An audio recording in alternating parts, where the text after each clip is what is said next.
నమస్తే. మనము భగవద్గీతని ప్రస్తుత పరిస్థితుల్లో అంటే ఎలా అర్థం చేసుకోవాలి అనే విషయంగా మనం శ్రవణం చేసుకుంటూ ఉన్నాము. శ్రవణం అంటే ఏంటి? శ్రవణం, మననం, నిధిధ్యాస, సాక్షాత్కారం ఇవన్నీ కూడా ఏంటి? మన మనస్సు మీద మనము అనవసరపు ఆలోచనలన్నీ ఆపేసి, అనవసరపు బాధలు, దుఃఖాలు, అహంకారాలు లేకుండా చేసుకొని ఉన్నదంతా ఒకటే తత్వం అనేటువంటి విషయంగా అర్థం చేసుకున్న తర్వాత సాక్షిగా ఎలా ఉండడం అనేటువంటి అవగాహనకి మనం రావడం గురించి మాత్రమే భగవద్గీత చెప్తుంది. అంటే ఏంటి? ఎక్కడో ఏదో ఉన్నది, అది నీకు అందుతుంది, నువ్వు ఇలా చేస్తే నీకు అవి వస్తాయి అని చెప్పడం అంతా కూడా అని చెప్పలే. కాకపోతే ఏంటి? ఎప్పుడైతే మన మనసు పవిత్రం అవుతుందో, అనవసరపు ఆలోచనలు పోతాయో, కొంచెం పూర్ణత్వానికి ఎప్పుడైతే మనం దగ్గర అవుతూ ఉండడం జరుగుతుందో, సహజంగా ఏంటి? భౌతికం అంతా ప్రకృతికి సంబంధించినది ఏదన్నా ఒక చిన్న ఆలోచన చేస్తే అది రావడం జరగచ్చు, వాటిని సిద్ధులు అనొచ్చు. కానీ భగవద్గీత చెప్పింది సిద్ధుల గురించి కాదు. మనల్ని మనం మార్చుకుంటూ మనకి భగవతత్వానికి తేడా లేదు అనేటువంటి విషయాన్ని గ్రహించడం మాత్రమే భగవద్గీత చెప్పింది. అంటే సబ్జెక్ట్ వచ్చేమో నిరాకారమైనటువంటి భగవతత్వం, ఆబ్జెక్ట్ వచ్చేమో ప్రకృతి. ఈ సబ్జెక్టు ఆబ్జెక్టు రెండు కలిసే పనిచేస్తాయి, మళ్ళీ సపరేట్గా లేవు, అంతే కదా. శరీరము, మన ప్రాణశక్తి, మన మనస్సు విడివిడిగా ఏమన్నా ఉన్నాయా? మూడు కలిసే ఉన్నాయి. కాకపోతే మూడు చేస్తున్నటువంటి పనులు, వాటి ఆలోచనలు తేడా. ఇప్పుడు మామూలుగా మనం భౌతికంగా చూస్తే ఇప్పుడు మనకు భగవద్గీత చెప్తుంది ఏంటి? మూడుటిని తీసుకెళ్ళి ఒకే స్థితికి తీసుకురావడం అనేటువంటి విషయాన్ని భగవద్గీత మనకు చెప్తుంది. అందుకే ఒక్క జ్ఞానం అనేటువంటి విషయాన్నే వదిలేయకుండా అందరూ ఈ భూమి మీద ఉన్నటువంటి 800 కోట్ల ప్రజలకి ఉన్నటువంటి మనస్సుని సమత్వ స్థితికి ఎలా తీసుకురావాలి అనేటువంటి మార్గంగా చెప్పింది. ఎట్లా? అన్ని సమస్యలకి కారణం మన ఐడెంటిటీ, అంతే కదా. నిద్రపోతున్నాము, నిద్రలో మనకి ఏ సమస్య లేదు. ఎందుకు? ఆలోచన లేదు, కోరిక లేదు, పని చేస్తాము అని లేదు. ఎప్పుడైతే నిద్రలేస్తామో అప్పుడు వెంటనే మన ఆలోచన, దానికి అనుగుణంగా మన కోరికలకు అనుగుణంగా పనికి అనుగుణంగా ఫలితం, అంతేగా జరుగుతున్నది. మరి ఎందుకు మనం నిద్రలో చాలా కంఫర్టబుల్గా ఉన్నాము? మనకు ఐడెంటిటీ లేదు, ఈగోనూ లేదు. ఐడెంటిటీ, ఈగో దేనికి రిలవెంటు? మన మనసుకే కదా రిలవెంట్. ఆ టైంలో ఏంది? మన ప్రాణం ఉంది, మన శరీరం ఊపిరి తీసుకుంటోంది, మనకు తెలుస్తుంది. కానీ మనసుకున్నటువంటి ఆలోచనలు, నాదే శరీరం అనేటువంటి నాది అనేటువంటి భావం లేదు. ఇప్పుడు మనకి భగవద్గీత చెప్పింది ఏంటి? ఈ నాది అనేటువంటి భావం కనుక నువ్వు పోగొట్టుకుంటే, మళ్ళీ పోగొట్టుకోవటం ఎక్కడ? మళ్ళీ భావంతో. నాది అనుకుంటున్నది ఏది? భావమే కదా. ఈ నాది అనేటువంటి భావం తీసేసి ఉన్నదంతా ఒకటే, ఆ ఒకటికి నాకు అవతల దానికి డిఫరెన్స్ లేదు అనేటువంటి భావంలోకి ఎలా రావాలి అనేటువంటి విషయం, అనుభవంగా ఎలా ఉండాలనే విషయం భగవద్గీత చెప్పడం జరిగింది. ఇప్పుడు మనం మాట్లాడుకుంటున్నది ఏంటి? భగవద్గీత పెద్ద మనం ఏదో గొప్పగా చెప్పగలిగి సంస్కృతం అర్థం చేసుకునేటువంటి స్థితి కాదు.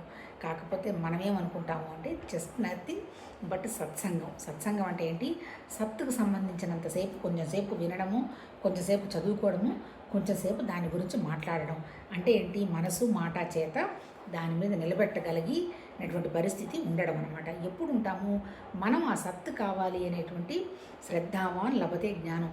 ఆ శ్రద్ధ వస్తే తప్ప మనకి జ్ఞానం అనేది రావడం కష్టమబ్బా. కాకపోతే మన జ్ఞానం ఎంతసేపటికి ఎలా ఉంది? భౌతికంగా మనకు కనపడుతున్నటువంటి విషయాలు, మనుషులు, వాళ్ళ గురించి సంభాషణలు, తర్వాత వాళ్ళని ఏదో ఒకటి అనడాలు, లేకపోతే మనమే గొప్ప అనుకోవడాలు, లేదంటే మనకేదో ఈ ఆస్తులు సంపాదించుకొని పోవటాలు, వీటికి సంబంధించినది తప్ప భగవతత్వం గురించి మాట్లాడదాము, ఆలోచన చేస్తాము అనేటువంటి అవగాహన రావడం కష్టం. ఎందుకు? మన మనసులో ఇప్పటివరకు దాని గురించి లేదు. అందుకని ఏమంటున్నారు? ఆ మూలమైనటువంటి ఆ భగవతత్వాన్ని నుంచి ఈ ప్రకృతే సత్యం అనేటువంటి విషయంగా మనం చాలా జారిపోయి ఉన్నాం. ఇప్పుడు భగవద్గీత చెప్పింది ఏంటి? జస్ట్ నువ్వు ప్రకృతి అమ్మ, ఈ ప్రకృతి అనేది వస్తుంది, వెళ్ళిపోతుంది, దీనికి అంత ప్రిఫరెన్స్ ఇవ్వాల్సిన అవసరం లేదు. ప్రకృతిని దాటినటువంటి భగవతత్వ శక్తి ఎక్కడో లేదు, అది నిరాకారం, అది నీతోనే ఉన్నది. ఆ స్థితిలో నువ్వు ఉంటూ ప్రకృతి ఇచ్చినటువంటి పనులు చేసుకుంటూ కనుక పోయినావు అంటే ఇంకా నీకు మళ్ళీ ఎప్పుడైతే ఆ రకమైనటువంటి జ్ఞానం నీకు వస్తుందో నీకు ఇంకా దుఃఖం లేదు, ఇంకా జన్మలు ఈ గొడవంతా లేదు, ఇంకా ప్రారంధం ఆగామి సంచితం ఆ గొడవ కూడా లేదు. ఎందుకు? కోరిక లేకపోతే దానికి సంబంధించిన ఆలోచన లేదు, ఆ ఆలోచన లేకపోతే పని లేదు, పని లేకపోతే ఫలితం లేదు అనేటువంటి విషయాన్ని మాత్రం 100% మనకి భగవద్గీత బోధించింది. ఫస్ట్ది ఏంటి? సమస్య గురించి బయటికి రావాలంటే నీ ఐడెంటిటీ పోగొట్టుకోవయ్యా, అదే నీ విషాదం అని ఫస్ట్ చాప్టర్ చెప్పింది. తర్వాత మళ్ళీ 6 వరకు ఏం చెప్పింది? అసలు కర్మ అంటే ఏంటి?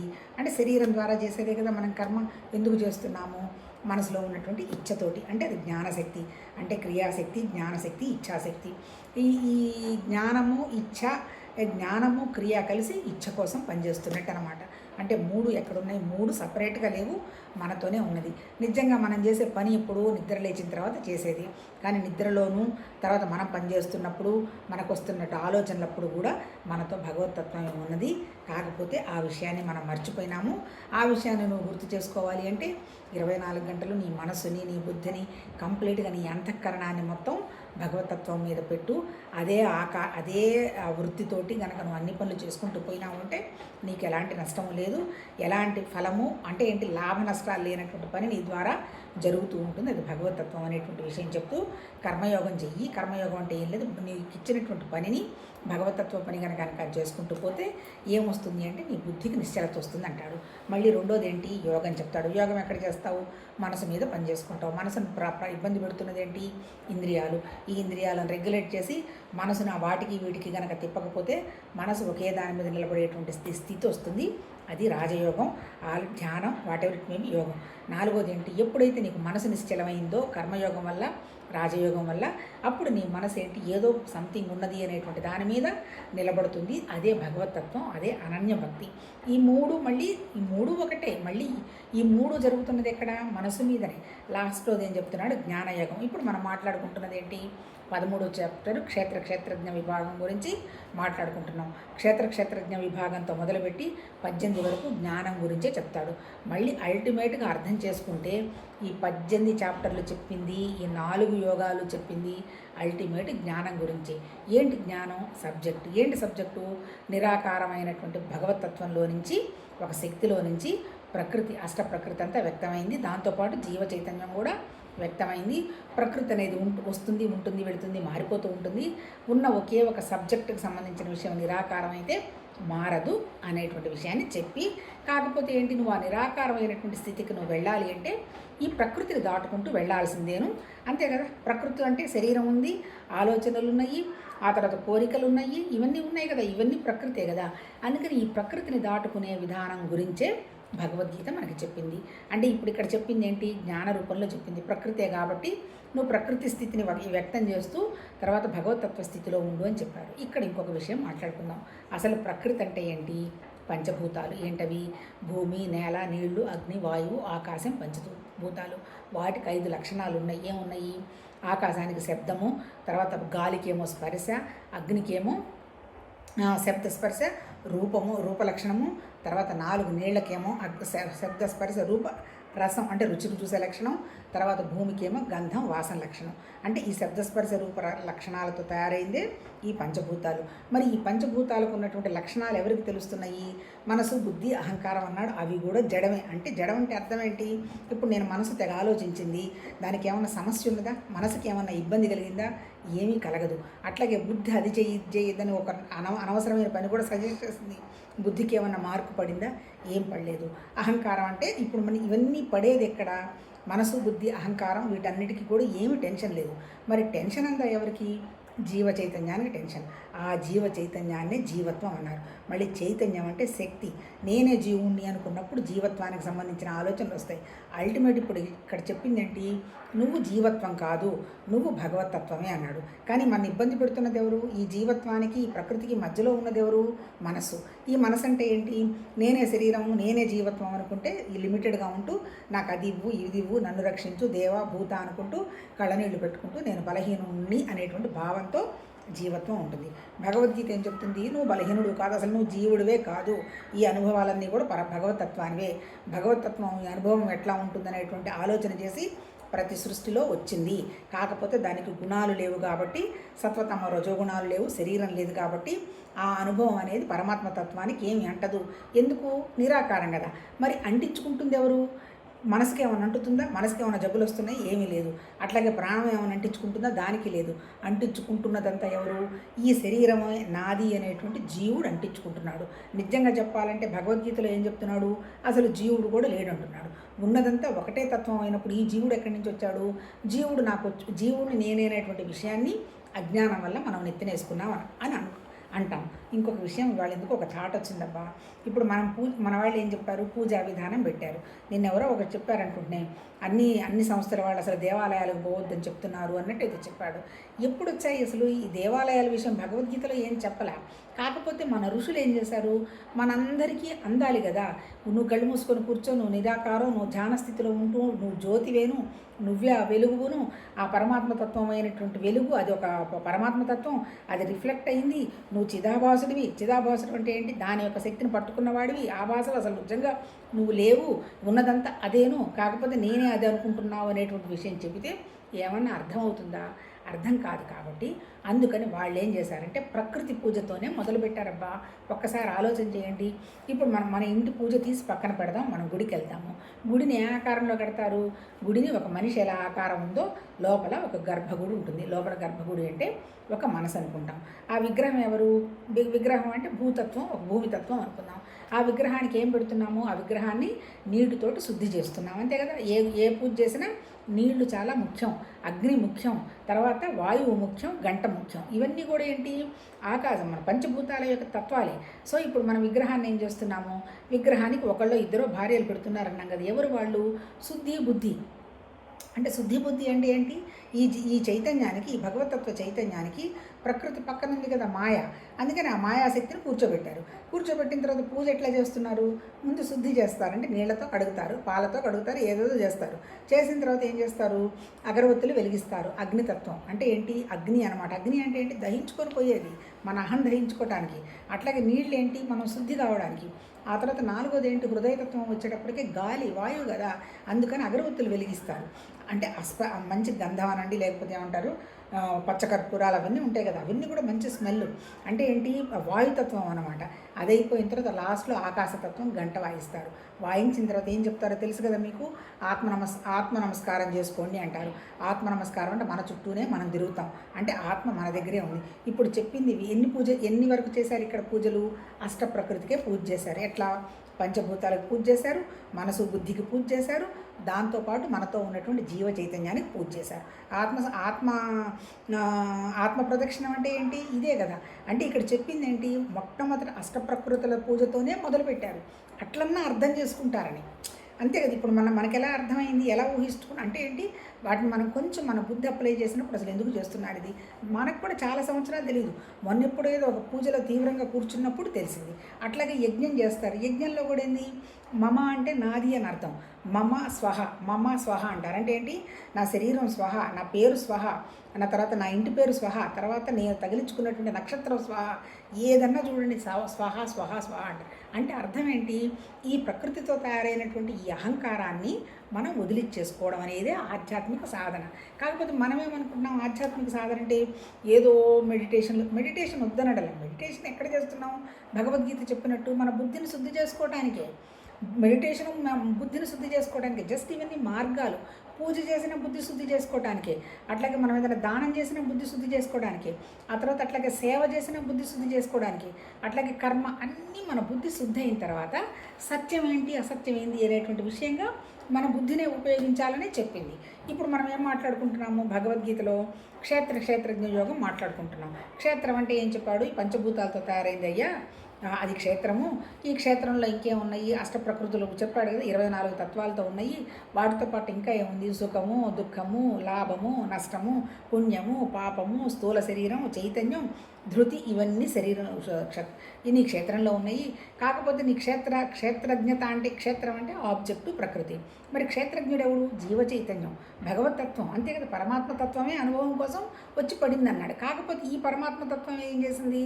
నేను పరమాత్మతత్వం అనేటువంటి విషయాన్ని మర్చిపోయి ఈ శరీరంతో తాధ్యాత్వం చెందడం మొదలుపెట్టింది, అంతే కదా. చాలా ఆనందం కదా శరీరంతో తాధ్యాత్వం. ఇప్పుడు మీరు చూడండి, మనం ఏమి బుద్ధి పెట్టాలంటే కష్టపడతాం, కానీ మెకానికల్గా చేయడానికి ఏది కష్టపడం. హాయిగా పోతాము, తింటాము, టేస్ట్ ఎంజాయ్ చేస్తాము.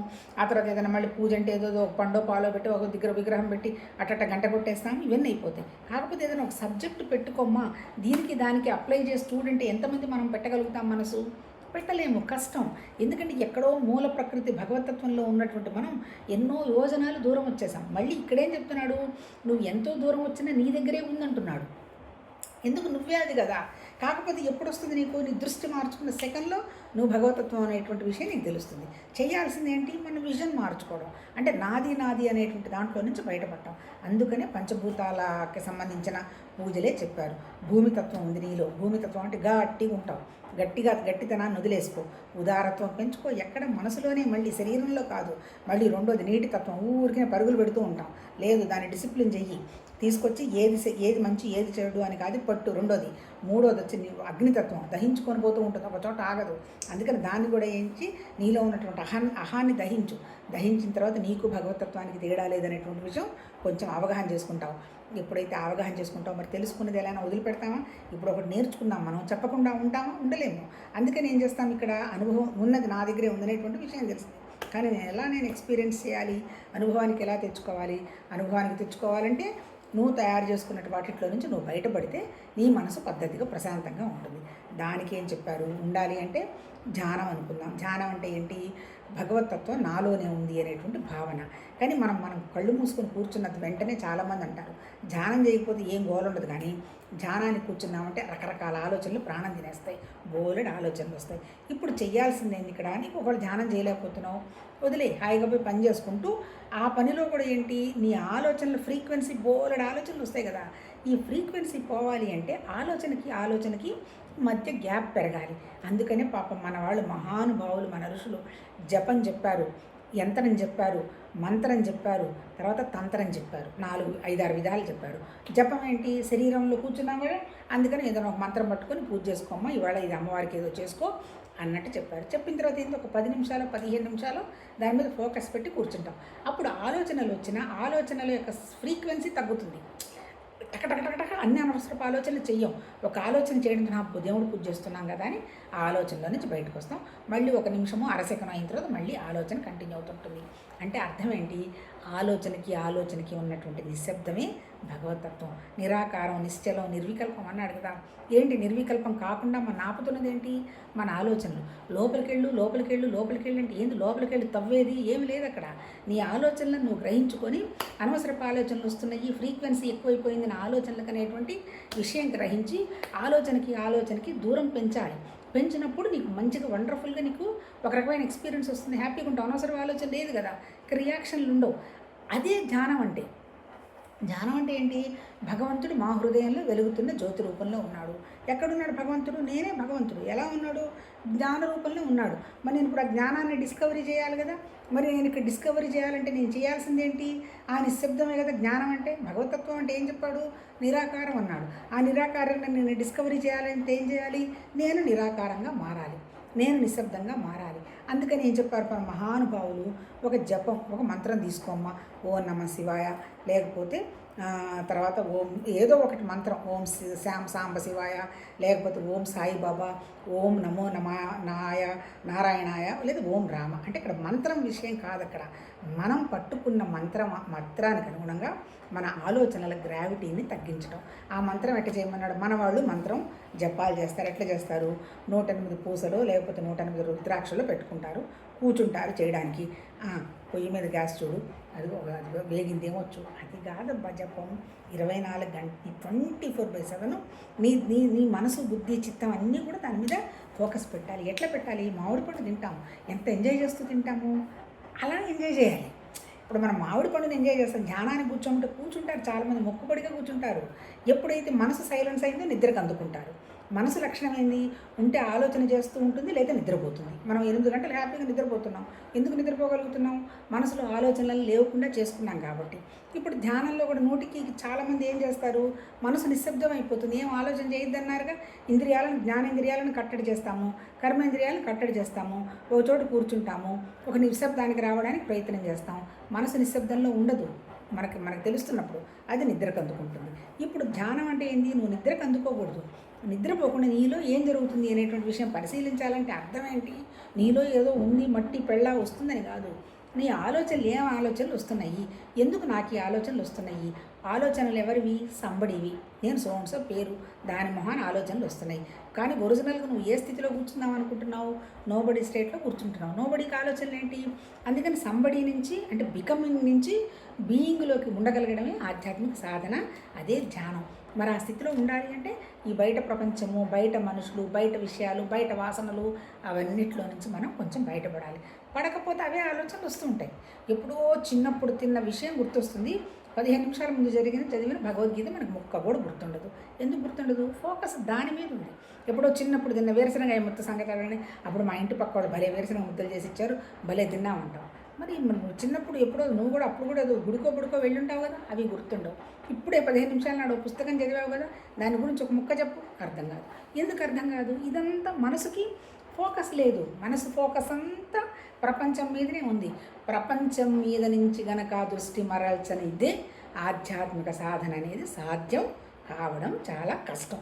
అందుకు కాకపోతే ఏంది, నువ్వు ప్రపంచానికి పనిచేస్తున్నా నేను చేస్తున్నాను అనేటువంటి భావంలో నుంచి బయటపడకపోయినా అందులో నుంచి బయటపడే క్వశ్చన్ లేదు. ఇప్పుడు ఇక్కడ చెప్పింది ఏంటి, నాది నేను అనేటువంటిది లేదు.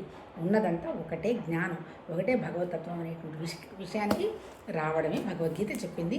సరే, ఇప్పుడు మనం మాట్లాడుకుంటున్నది ఏంటి, ఇప్పుడు చెప్పింది ఎంతసేపు చెప్పినా ఏంటి, ఆ పంచభూతాలకి ఎలాంటి లక్షణాలు ఉన్నాయో మనం కూడా అలాంటి లక్షణాలు అలవాటు చేసుకోవాలి.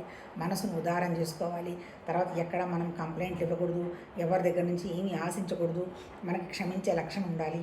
అల్టిమేట్ ఏంటి, మన మనసును మనం సాయంత్రం పరిశీలించుకుంటే ఈరోజు అనవసరమైన విషయాలు ఏవి నన్ను తాకలేదు అనేటువంటి భావం మన మనసుకు రావాలి. అలా మన మనసుని ఎరుకలో పరిశీలించుకోవటమే ఆధ్యాత్మిక సాధన. ఆ పరిశీలన అయిపోయి ఆ ఎరుక పోయిన తర్వాత ఇంకా ఎరుక లేదు, పరిశీలించుకోవడం లేదు, ఉన్నది అదొకటే. ఇదంతా అందులో భాగం అనేటువంటి విషయం అవగాహనకి రావడం. అందుకనే ఏం చెప్పారు, ఆ అవగాహనకి రావడం కష్టం కాబట్టే అష్టప్రకృతిలో తయారై జీవ చైతన్యం ఉన్నటువంటి ఈ ప్రకృతినంతా కూడా ఆ భగవతత్వం ఆలోచన పెట్టే చేసుకోమని చెప్పటం జరిగింది భగవద్గీతలో. సో క్షేత్రం అంటే 24 లక్షణాల తత్వాలతో ఉన్నాయి. 24 తత్వ క్షేత్రజ్ఞత అంటే ఏంటి, అజ్ఞానం అంటే తెలియడం. ఏంటి, ఈ ఆబ్జెక్ట్ గురించి తెలిసింది సబ్జెక్ట్కి. కానీ సబ్జెక్ట్ తెలిసినా ఎలా ప్రవర్తిస్తుంది, అది ఏం పట్టించుకోదు. ప్రకృతే కదా చేసుకుంటూ పోతుంది కదా, నాకెందుకులే అని అది కూర్చొని ఉంటుంది. ఇప్పుడు ఎప్పుడైతే ఇది ప్రకృతే కదా అనే విషయం తెలిసిందంటే ఆ తెలుసుకున్నవాడు జ్ఞాని అంటాడు. వాడు అందుతో ఉంటాడు, వాడు దేనికి ఇబ్బంది పడడు. ఇది సహజమే కదా, డెత్ సహజమే, ఉండడం సహజమే, తినడం సహజమే, అన్ని పనులు సహజమైనటువంటి స్థితిలో ఉంటాడు. కాబట్టి కోరికలు తగ్గిపోతాయి. కాబట్టి మళ్ళీ జన్మ పునర్జన్మ అటువంటి ప్రాసెస్ లేదు. ఎప్పుడు నాకు అది కావాలి ఇది కావాలి అనేది ఎప్పుడైతే లేదో అయిపోయింది. అంటే ఏంటి, ఇంకా ఆగా సంచితంగా తయారు చేసుకున్నవన్నీ మర్చిపోయినాడు. కాకపోతే ప్రారంభంలో జరుగుతున్న ప్రతిదీ భగవతత్వమే, నాకేం సంబంధం లేదు, అసలు జీవుడే లేడు, ఏమున్న అనుభవం ఉన్న పరమాత్ముడిగా నాకు లేదు పో అని అనుకున్నాడు. అది దానికి ఇబ్బంది పడడు. ఇంకా ఈ రెండు ప్రాసెస్ అయినప్పుడు ఇంకా ఆగాం ఎక్కడి నుంచి వస్తుంది. అందుకని నేను చెప్తున్నాడు, నీకు జ్ఞానస్థితి కనుక ఉంటే కర్మ దగ్ధమైపోతుంది. అంటే మనం పెంచుకోవాల్సింది ఏంటి, మన బుద్ధి వికాసాన్ని పెంచుకోవడమే భగవద్గీత చెప్పింది. అది క్షేత్రజ్ఞం అని నిన్న మనం మాట్లాడుకున్నాం కదా. క్షేత్రానికి 24 లక్షణాలు ఉంటే ఆ 24 లక్షణాలు కూడా మంచి లక్షణాలుగా చేసుకుంటే మన దగ్గర నుంచి అజ్ఞానం పోతుంది. ఏంటా మంచి లక్షణాలు నిన్న మాట్లాడుకున్నాం కదా. ఐడెంటిటీ వద్దు, డంబం వద్దు, ఇంద్రియాలను పట్టుకో, మనసుని నిగ్రహించుకో, ఆత్మస్థితిలో ఉండు. అంటే ఆత్మస్థితిలో అంటే నీ స్థితిలో నువ్వు ఉండు, ప్రపంచ విషయాలకు విలువ ఇవ్వకు, ప్రపంచం కోసం పరిగెత్తవాకు, ఇవన్నీ చేసావు అంటే ఏంటంటే అప్పుడు నీకు అజ్ఞానం తొలగిపోయి నువ్వు జ్ఞానస్థితిలో ఉన్నట్టుగా అని చెప్పాడు. ఎవరైతే ఈ రకమైన విషయాన్ని అర్థం చేసుకుంటాడో వాళ్ళు ఎన్ని పనులు చేస్తున్నప్పటికీ వాళ్ళకి ఎలాంటి వంటవు అంటాడు. అంటే ఏంటి, జ్ఞానస్థితిలో ఉండి మర్డర్లు చేసినా వాళ్ళకి ఏమీ ఎఫెక్ట్ కాదు అంటాడు. ఎందుకు కాదు, ఇప్పుడు యుద్ధం జరుగుతుంది, యుద్ధంలో ఎంతోమంది చచ్చిపోతున్నారు. ఒక దేశం మీద బాంబు ఒక దేశానికి పంపించడం అంటే సామాన్యం, వాళ్ళకి చెప్పలేకపోవచ్చు. కాబట్టి ఎంతమంది చచ్చిపోయి ఉంటారో, ఎంతమంది పశువులు పోయి ఉంటారో. కానీ ఇక్కడ ఈ చేస్తున్న వాళ్ళకి పాపం అంటదు. ఎందుకంటదు, అది వాళ్ళ కర్తవ్య కర్మలో భాగంగా చేసుకుంటూ పోతున్నారు. వాళ్ళని చంపటం అనేది ఉద్దేశం కాదు. అంటే ఏంటి, ఒక భగవతత్వం ఇచ్చినటువంటి ఒక పనికి జరుపుకుంటూ పోతున్నారు. అలాంటి జ్ఞానికి ఎటువంటివి అంటవు. మళ్ళీ జన్మ పునర్జన్మ ఎందుకు, కోరిక ఉన్నప్పుడే పునర్జన్మ, కోరిక లేకపోతే అదేమీ లేదు అని చెప్పేసి నిన్న మనం 23 వరకు చదువుకున్నాం. ఇవాళ 24 చదువుదాం. కొందరు ఈ పరమాత్మను శుద్ధమైన సూక్ష్మ బుద్ధితో ధ్యాన యోగం ద్వారా తన హృదయంలో చూద్దరు. ఏంటి ఈ భగవతత్వాన్ని కొంతమంది ఎక్కడ చేస్తారు, ధ్యానం ద్వారా తమ హృదయంలో చూస్తారు. ఏం చూస్తారు హృదయంలో? హృదయంలో ఏముంది? హృదయంలో నువ్వు అన్నీ నీ హృదయం, మనసు, ఆలోచనలు, కోరికలు, ఇచ్చ వాటి కోసం పరిగెడుతుందనుకో, అక్కడ మనకేం కనపడుతుంది? అక్కడ ఏం కనపడదు. ఎప్పుడైతే నీకు ఏ కోరిక లేకుండా భగవతత్వాన్ని నేను చూడాలి అనే భావంతో నువ్వు కూర్చున్నావో, అనవసరపు ఆలోచనలు అయిపోయిన తర్వాత నువ్వు ఏం చూస్తావు? భగవతత్వాన్ని ఎలా చూస్తావు? నిశ్శబ్దమే. నీ ఆలోచన ఆగిపోతే నీ దగ్గర ఉండేది ఏంటి? నిశ్శబ్దం. ఆలోచనకి మధ్యలో గ్యాప్ ఏంటి? నిశ్శబ్దమే. అంటే ఏంటి? నీ హృదయంలో ఆ నిశ్శబ్దాన్ని నువ్వు పరిశీలించగలవు ధ్యాన యోగంలో అంటాడు. ఆ తర్వాత మరికొందరు యోగం ద్వారాను అంటే కదా, ఇంద్రియాలన్నీ కట్టడి చేసేసావు, మనసు పనిచేయటం ఆగిపోయింది, కానీ మనసు ఉంది. నిద్ర లేచాము, మనసు ఉంది, కానీ అప్పుడు మనకి ఏ ఇంద్రియం మన ఇబ్బంది పెట్టడాల, పద అది చూద్దాం పద, ఇది చూద్దాం పద, అద్దిద్దాం పద అని మనం ఏం అనడాల. అప్పుడు కూడా మన స్థితి ఎలా ఉంది?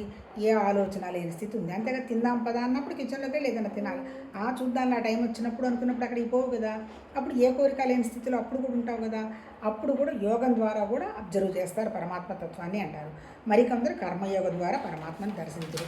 కర్మయోగం అంటే అంతే కదా, మన కోసం మనం చేయకుండా జరుగుతున్న పని అంతా భగవతత్వ పని ఏంటంటే అప్పుడు మన మనసు, మన ప్రాణము అంతా కూడా నిశ్చలంగా ఉంటుంది. దానివల్ల వాళ్ళు ఏదో మనం మెచ్చుకున్నారు, పొగిడారు, కృతజ్ఞతలు చెప్పారు అనేటువంటి భావం ఉండదు. ఇప్పుడు ఇక్కడ అల్టిమేట్గా చెప్పింది ఏంటి? అన్ని కర్మలు కూడా మన మనసుని, మన బుద్ధిని శుద్ధి చేసుకొని మనము నాది అనేది లేదు, ఉన్నదంతా అదేనయ్యా అనేటువంటి భావంలో ఉండడం గురించే చెప్పటం జరిగింది. అది ఏం చేస్తున్నావు అనేది విషయం కాదు, ఏ భావంతో చేస్తున్నావు అనేది ముఖ్యం. నాన్ వెజిటేరియన్ తినచ్చా, తినకూడదా, ఇవన్నీ ఏమీ లేవు. తింటే ఏమి, ఎవరికి ఇప్పుడు అమెరికాలో వాళ్ళందరూ వెజిటేరియన్ ఎక్కడ ఉన్నారు? నాన్ వెజిటేరియన్సే కదా. మరి వాళ్ళందరిలో అక్కడ కూడా సెయింట్స్ చాలామంది ఉన్నారు కదా. మరి అంటే ఏంటి? ఆహారాన్ని బట్టో మన అలవాట్లను బట్టో ఇదంతా కాదు. ఇది మన భారతదేశం కర్మభూమి ఇంకోటి కాదు అని లేదు, అన్ని చోట్ల నీళ్లు ఉన్నాయి. కాకపోతే ఏంటంటే మన ఋషులు వాళ్ళు అందుబాటులోకి తెచ్చుకున్న దాన్ని వాళ్ళు ఇక్కడే పుట్టి ఉన్నారు కాబట్టి ఈ వాతావరణానికి అనుగుణంగా చెప్పారు. ఎక్కడ చెప్పినా ఏంటి? మన మనసు మీద పని చేసుకొని మన మనసును అనవసర విషయాల్లో నుంచి తొలగించి ఒకే విషయం మీద పెట్టడమే ఆధ్యాత్మిక సాధన. ఆ ఒకటేంది? భగవతత్వం అన్నారు. దాన్ని ఎవరు ఇప్పటివరకు ఇలా ఉంది అలా ఉందని చూడలే, కానీ ఆ శక్తి ఉండడం వల్ల ఇదంతా జరుగుతుందని మాత్రం నమ్మక తప్పదు. ఎలా ఉంది ఈ నియతి? ఎప్పుడు కారులో పోతున్నా ఎంత ఆశ్చర్యంగా ఉంటుందో, పోతుంటుంది. ఒక్కసారి అలా కారు కొడితే ఎన్ని కార్లు అలా కింద పడిపోతాయో, కానీ అలా జరగదు. అంటే ఏంది అంటే ప్రకృతిలో ఒక నియతి, అంటే ఒక క్రమం నడిపిస్తుంది. ఆ క్రమమే భగవతత్వ శక్తి. ఎక్కడుంది? అది మనలోనే ఉంది. మన దగ్గర కూడా ఆ శక్తి ఉందనేటువంటి విషయాన్ని మనం గ్రహిస్తే మన జీవితం కూడా అదే నియతితోటి, అదే క్రమబద్ధంతో వెళుతుంది. మరి ఎప్పటికీ వెళుతుందా అండి? మీరు భగవద్గీత చదువుతున్నారు కదా అంటే కాదు. ఎందుకు కాదు? ప్రకృతి అనేది ఉండడం వెళ్ళడం ఇదంతా సహజం. కానీ ఈ లోపల ఉన్నటువంటి భగవతత్వ శక్తి స్థితి ఉంది కదా, అది అలానే ఉండడం జరుగుతుంది. మనం ఎప్పుడు ఆ స్థితిలో ఉండడానికి మనం ప్రయత్నం చేస్తున్నప్పుడు, అన్నం తిన్నా తినకపోయినా, ఏమన్నా ఉన్నా ఉండకపోయినా సత్సంగం మానకూడదు. ఎందుకు? ఏ రోజుకి ఆ రోజుకి మనకు అది ఎనర్జీని ప్రాసెస్ చేస్తుంది. సత్సంగం అంటే అది పుస్తకం చదువుతావా, లేకపోతే పూజ చేసుకుంటావా, లేకపోతే సేవ చేస్తావా అనేది కాదు. కాకపోతే ఎందుకు చేస్తున్నాను? సత్యం తెలుసుకోవటం వైపు చేయడం జరుగుతుందా, లేకపోతే నా కోరికల కోసం తెలుసుకుంటుందా అనేది మన భావం మీద ఆధారపడుతుంది. సత్యం అంటే ఏంటి? మళ్ళీ అంతా నిరాకారమైంది. ఎక్కడుంది అది? అది మనతోనే ఉన్నది అనేటువంటి విషయాన్ని 24 గంటలు ఆ స్థితిలో నుంచి మనం బయటపడకుండా మనకు భగవంతుడు ఇచ్చినటువంటి అన్ని పనులు శరీరం చేసుకుంటూ పోతుంది. ఎప్పుడైతే ఆ రకంగా చేసుకుంటూ పోతుందో లోపల ఉన్నటువంటి మన మనస్సు, మన ప్రాణం, మనసు అంటే జ్ఞానశక్తి, ప్రాణం అంటే క్రియాశక్తి, ప్రాణశక్తి, జ్ఞానశక్తి అంటే మళ్ళీ భగవతత్వ శక్తి, అది మనతోనే ఉంది. అదే మనసు రూపంగా ఉంది. మనసు నాది అనుకోకపోతే ఉండేదంతా పరమాత్మతత్వ శక్తి, ప్యూర్ కాన్షియస్నెస్సే. ఆ ప్యూర్ కాన్షియస్నెస్ ఈ జడము, ఈ ప్రాణము కలిసి చేసుకుంటూ పోతున్నాయి. అందుకని అనుభవాలన్నీ కూడా నాకేం లేదు, అనుభవాలన్నీ కూడా భగవతత్వానివే అని అనుకున్నప్పుడు దేనికి పొంగవు, సుఖం లేదు, దుఃఖం లేదు, రకమైనటువంటి స్థితిలో పరమాత్మతత్వం జరుగుతుందనేటువంటి భావనలో ఉండడం జరుగుతుంది. చూద్దాం, రేపు కంటిన్యూ చేద్దాం. ఆల్రెడీ 1/2 అవర్ అవుతుంది. అంటే అల్టిమేట్ ఏం లేదు, ఏది చేసినా పర్వాలేదు, సత్యం కోసం, భగవతత్వం కోసం చేస్తున్నానా, నా కోరికలు నెరవేర్చుకోవడం కోసం చేస్తున్నానా అనేటువంటి విషయం, అవగాహన అనేటువంటి ఆ భావాలు మాత్రం మన మనసులో మనం రూపొందించుకుంటూ పోతూ ఆ పరమాత్మతత్వ భావంతో 24 గంటలు ఉండడానికి ప్రయత్నం చేసేదే భగవతత్వ సాధన, ఇంకంతకంటే ఇంకేం లేదు. అది ఎందుకు, ఏదైనా వస్తుందా నీకు? ఏమీ రాదు. మనసు ఒక్కసారి శుద్ధి అయితే అది పరిపూర్ణమైనటువంటి పరమాత్మతత్వానికి నీకు తేడా ఉండదు. అప్పుడు మనకి ఏ విషయం గురించి ఘర్షణ ఉండదు, దిగులు ఉండదు.